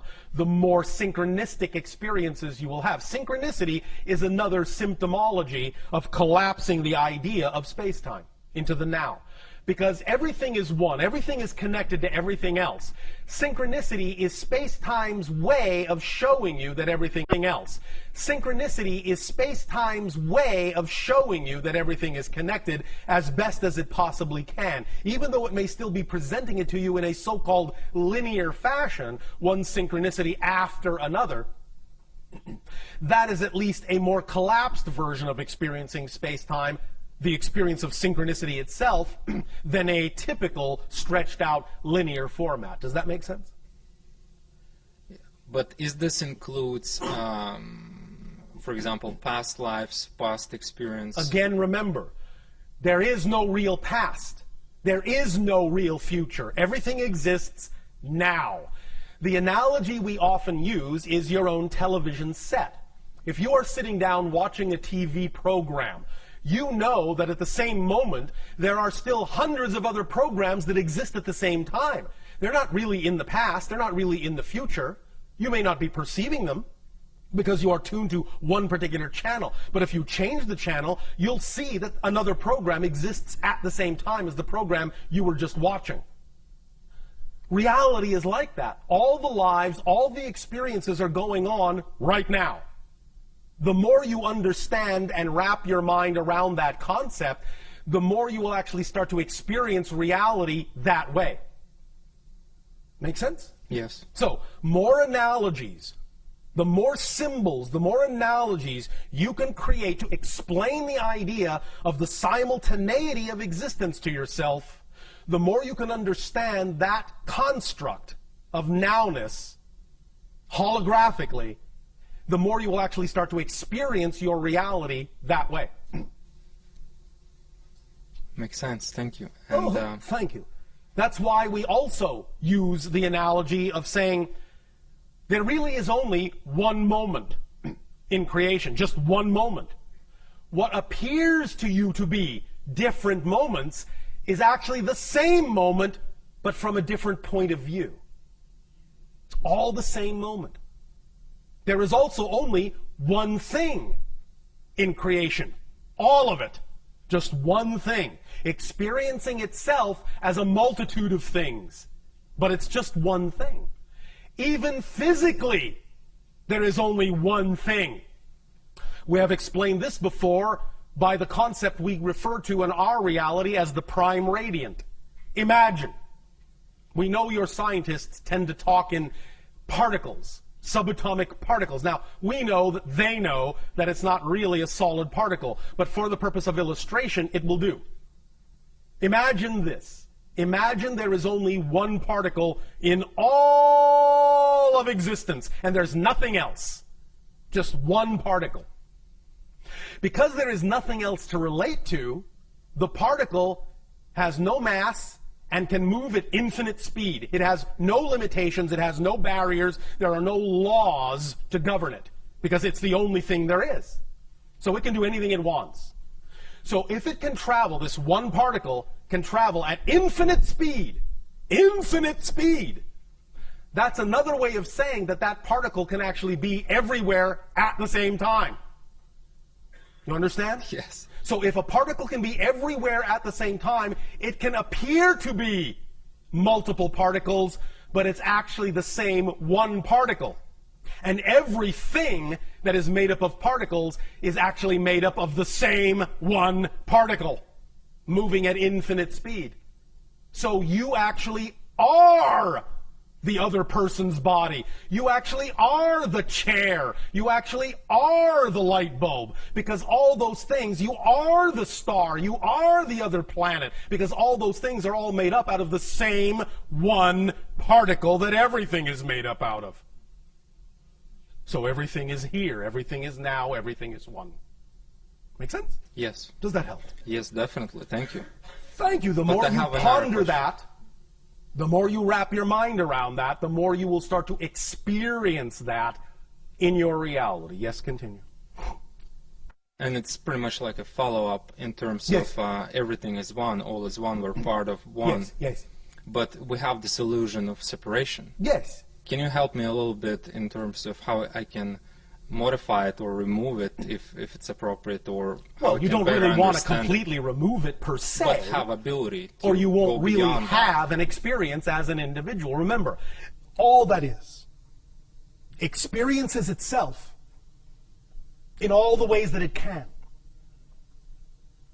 You, us, all beings and all things in creation are all the ways all that is has of experiencing itself. Even though you can have the experience of more oneness, you exist as an idea unto itself.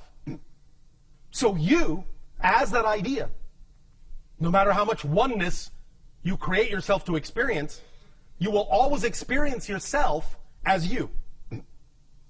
Even when you become one with the one, you will experience yourself as the one. So you will still be you.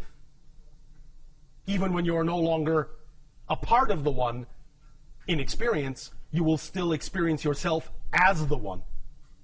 Does that make sense? Yes, definitely. Does that help? But I was asking more in terms of practical application, in terms of, for example, feeling the trees and walls and go beyond that. Yes. How I can develop this?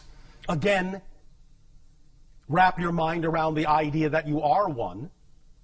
Invent in your imagination ways in which to represent that to yourself more realistically. And use that imagination. That's what your imagination is for. Your imagination is keyed to you, to your frequency. Whatever methodology you come up with that allows you to feel more at one, use that. Use what your imagination comes up with. Your imagination is the conduit between your higher mind and your physical mind. Your imagination is the conduit of communication between the two.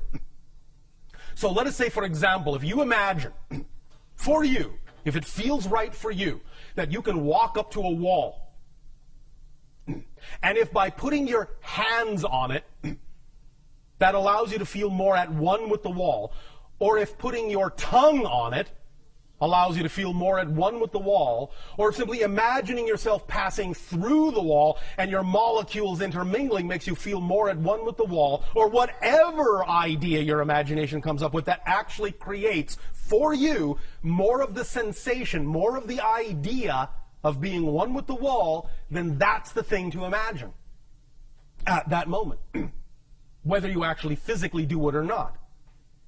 Because the idea is that some of these things are not always relevant to experience literally, physically. Some of them are just things that lure you in a certain direction to get you to move in that direction, perhaps for other reasons. Sometimes the things that excite you just to get you to move in a certain direction, not because the thing itself must come to fruition in a physical way. Because your higher mind knows how stubborn the physical mind can be.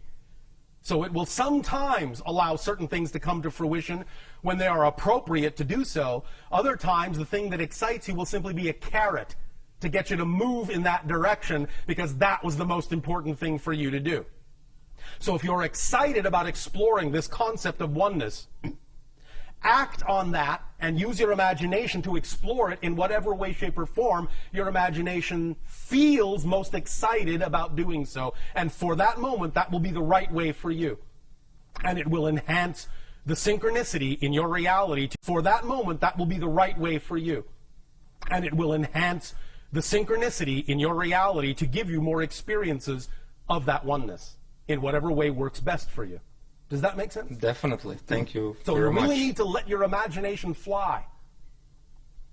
You really need to act out on your imagination, too, in many ways. Many times we have suggested to many of you, when you talk about doing the thing that excites you, to mock it up, to create a facsimile of the reality you say you wish to live in. Literally build it up around you to the best of your ability. Have representations of it everywhere that you can. Paste it up on your wall. But very few of you actually take the step of making that physical realization, that physical symbology. You keep it very mental. Acting it out acts as the completion circuit. It grounds the idea and lets your physical mind know that it actually has something physical to respond to as a vibration that is more representative of that reality you say you prefer. It's training your physical body to respond to that physical reality by mocking it up and existing in that simulated environment. It doesn't matter that it's a simulation if it makes you feel like it's real. Make sense? Yes. Does that help you? Yes. Thank you. And last question. Oh. I want to understand how the new point of consciousness got born. Or new consciousness got born. Probably it's more like a point. Essentially this way. The so-called new point of consciousness is simply the awakening to the level of consciousness that you actually are naturally. The idea is that when you all chose to experience the idea of physical reality on Earth, you understood to some degree that you were going to go through a cycle of forgetfulness and limitation experience. But you are now at the end of that cycle. So you are remembering who you are. You're waking up and remembering who you are as spirits. That's what caused the idea of the spiritual awakening. You have almost completely finished with your cycle of forgetfulness. So it's just the end of a natural cycle and the beginning of a new one of remembering more of who you are and the expansion that simply naturally comes with remembering your true identity. Make sense? Yes. Does that help you? Thank you very much. Thank you.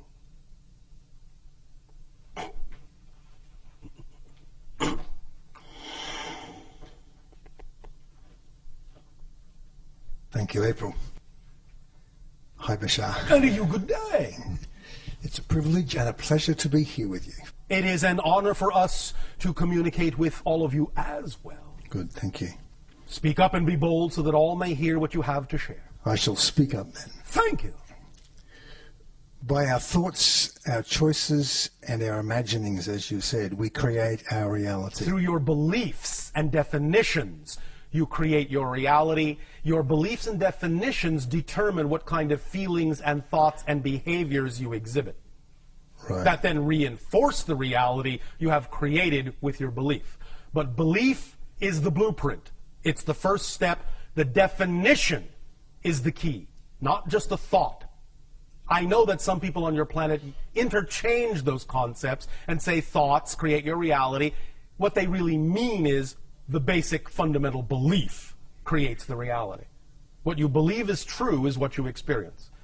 Then your thoughts will go hand in hand to reinforce that. Good, yes, excellent. And so it's a very individual process, is it not? Yes, but there are collective components to it that you have all agreed to abide by in general. Which are prior agreements as to the structure of the earth and life and so on. Yes. Okay, good, yes. So if I create my reality and it is an individual thing within those agreements, within those prior agreements. Yes. I'm confused about the way in which sometimes you talk about the world that is, as if there's a world out there that we are all sharing. Yes. And all seem to be within this same world. Well, in a sense. We understand that sometimes the limitation of the translation of our thoughts into the human language may leave something to be desired and cause some confusion with regard to the definition of terminology. Nevertheless, there is a collective level to the agreement, and there is an individual level to the agreement, in whatever way you choose to experience it, in whatever kind of world experience you choose to believe you're having, which is also created by individual and collective agreement. Does that make more sense? Can you give us some more? The idea, again, is that when we say the world out there, we are simply referring to the idea of the illusion of physical reality. Yes. We know there really isn't a world out there. Yes. It's all happening within your consciousness. Yes. But when we use that term, we are more often than not referring simply to the idea of the experiential reflection, the mirror of physical reality that seems to be outside you. Okay. We simply don't always take the time to explain it in every single detail, assuming that you basically understand the analogy we are making without having to explain every aspect of it. But sometimes it requires a deeper explanation, depending upon the conversation. But fundamentally, we understand that it all takes place within consciousness, that there really is no outside, there really is no out there. But the experience of it is real, even though the thing itself is not. Does that make sense? Yes. So if I believe that the world is going to hell in a handbasket, then I inhabit a world that is going to hell in a handbasket. Then you're in the basket with it, yes. Yes. And if I believe that the world is not going to hell in a handbasket, I live in a world that is thriving and prosperous. Yes. Yes. Now, you have for many thousands of years, in your terms of counting time, in that experience, linearly speaking, agreed to have coexisting varieties of belief systems. Now that you are waking up, more and more, every day, bit by bit, you will start by selective vibrational resonance choices, slowly start to see, bit by bit, only the worlds that are more representative, only experience the realities that are more representative with the vibration of your overall natural choosing, rather than experiencing so many vibrations that are not representative of it. But for a while, and for a long time in your terms of time, you have been willing to experience many vibrational reality ideas that are not necessarily aligned with your preference. And that will continue for a little while, until such time as you all really hone in on the frequencies of your preference and really start shifting yourselves to realities that are more and more representative and reflective of the vibration of your preference and less representative and reflective of vibrations that are not. Make sense? Yes. And? When you use the term, you are waking up, yes, it sounds like you're talking to all of us collectively here. Well, generally speaking, because if that were not the case, we probably wouldn't be having this conversation. Okay. But there's a version of me that probably didn't even make this meeting tonight, right? Correct. In some reality, you are not here. Exactly. And so there's... But that's not really you, in that sense. That's him. I understand. I understand. Good, thank you. Thank you. One last thing. Yes. One last thing. Yes. If I create my reality, yes, then I am creating you. Yes, correct? You are creating your version of me in order to experience me in your reality by collective agreement. Yes. I am not actually in your reality. Your version of me is. Yes. Just as I am creating my version of you. Yes. So in essence, we are both talking to ourselves. Yes. Good. Yes. Thank you. Thank you. Bashar, one of our listeners has this question that kind of fits in with what you're talking about right now. Oh, all right. How synchronous of them. Right. And you'll probably say you've already answered this. Maybe. Maybe not. Maybe not. To what extent am I making up my reality? Sometimes I feel like I'm making it all up and I'm the only one who is really here. Yes. Is that true? Yes. But remember, it's not this or that, it's this and that. You are making it all up and you are doing it in concert with others who are also making it all up. That's the paradox. Each individual completely, utterly, totally makes up their entire reality, and at the same time are doing it in concert with other individual aspects of all that is that are also entirely and absolutely making up their own reality. At the same time, they're doing it in concert with each other.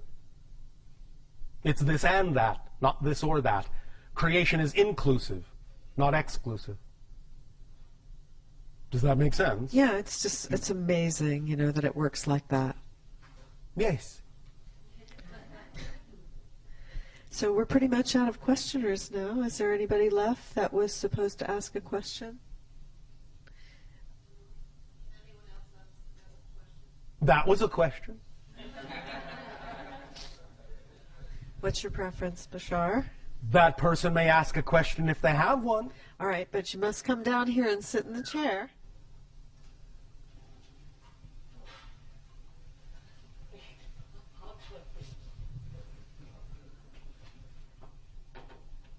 Thank you, Bashar. Thank you. Good day. And good evening. Oh, all right. Good evening. Would you say a little more about following your excitement in reference to the struggles we often experience with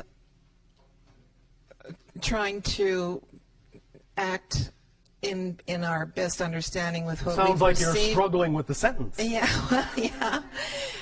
When there's a struggle between acting on what we believe is our duty, which is not necessarily that exciting, you know? Can you define duty? For example, yes. Well, something that I'm struggling with right now is a very sick parent who is requiring an enormous amount of time, energy, and attention. Oh, all right. And it's very difficult for me under these circumstances to be acting on my excitement. Why? Because most of my time, attention, and energy are taken up by responding to her needs. So, why are you making an association between one situation and another? How can you not? Good question. You can not. All it takes is a little inventiveness and imagination and trust that where you are choosing to be is where you need to be if you're choosing to be there. Let's explore this. I'm going to give you an example we have used before. But perhaps you can understand in this example how a variation of this idea can be applied in your situation and your circumstance. All right? All right? Oh, yes. Thank you. Want to make sure you're still awake. All right.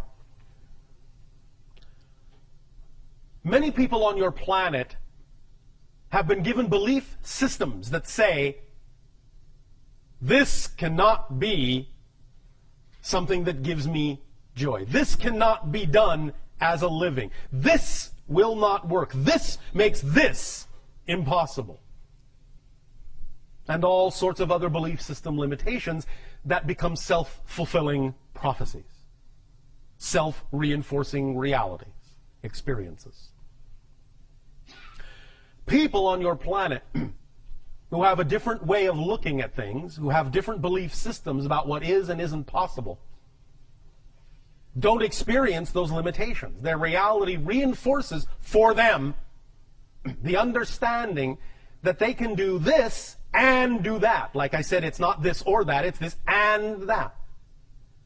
But it is often a limitation of imagination, a limitation of definition that allows an individual to believe that certain things cannot happen if they don't happen in a certain specific way. And it is relaxing the definition about how you think something must happen, how it needs to happen, how it can happen, relaxing those definitions that will allow you to actually experience how it will happen, but maybe not in the way you expected, maybe not in the way you were taught to believe it has to happen.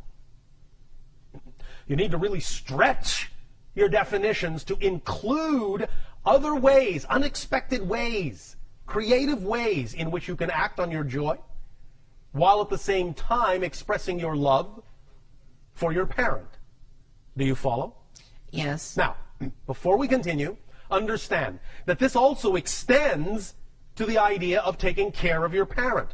If you are willing to expand your definitions about what is possible in your reality instead of coming from a very limited point of view about how things must be done, as you say, duty, the idea is that even the caretaking of your parent could be being done in a very different way that's far more representative of your joy and your excitement.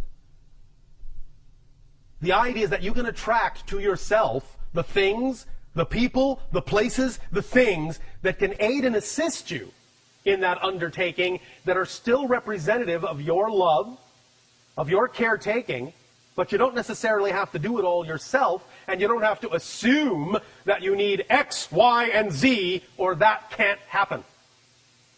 You need to relax your definition of abundance, because abundance is just the ability to do what you need to do when you need to do it. That's it. That's it. That's the definition of abundance. And if you think you don't have what you need to do what you need to do, then it is simply your definition of abundance that is limited, that is allowing you to experience the limitation in your life. The example of a woman whose great joy was to simply tell stories to her children illustrates the point. That was the most exciting thing she could think of to do.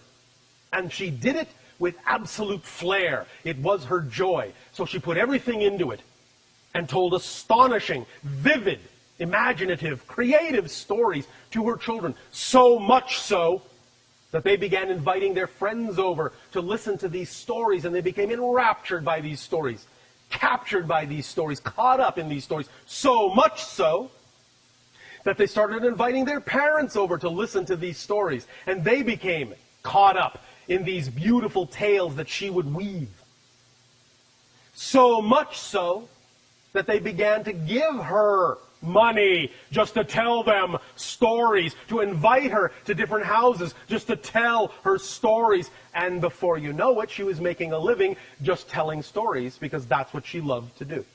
And her reality supported her. In that simple thing, she became capable of being completely and utterly and totally supported in her life. Whereas, if she had had the belief system that said, Well, yes, I have time to tell stories, but how's that going to help me? How's that going to support me? How is that going to do anything when I'm stuck at home? If that's the way she had thought, she would not have had the ability to do any of that.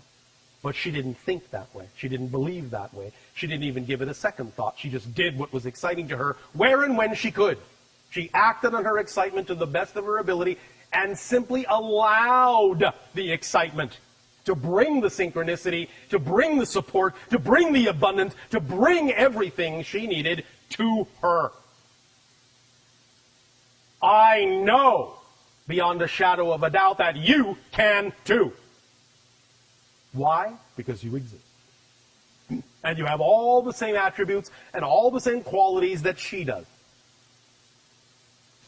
Yes? This is very helpful. Thank you. Our unconditional love to you. Sweet dreams. Thank you very much. Thank you. We will extend at this timing to each and every one of you our deepest appreciation for the co-creation of this interaction and the allowance of this transmission.